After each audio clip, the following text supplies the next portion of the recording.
അപ്പോൾ അതാ നമ്മളെ ബസ് സ്റ്റാൻഡിൻ്റെ ഉള്ളിൽ നമ്മൾ പിന്നെ ഇവിടെ വിസിറ്റിംഗ്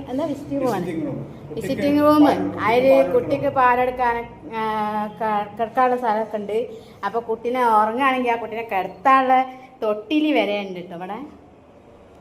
അപ്പം നമ്മളെ ബസ് സ്റ്റാൻഡ് ഹൈടെക്കായി മാറിട്ടോ. എങ്ങനെ ഉണ്ടോ ബാത്റൂമൊക്കെ കഴുകാനുണ്ട്.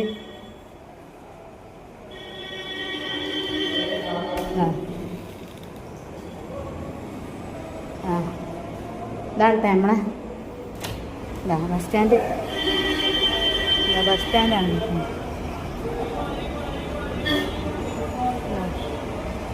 ഹാളാണ് കണ്ടോ, ഹാളാണ് ഇത്. ഹാളിൽ ഇരിക്കാനൊക്കെയുള്ള സൗകര്യമൊക്കെ ഉണ്ട്.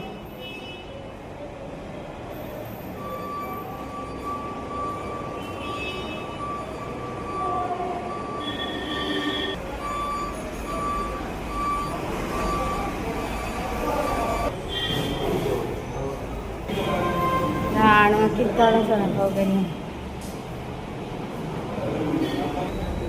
അപ്പം നമ്മളെ ബസ് സ്റ്റാൻഡ് ഹൈടെക്കായി മാറി.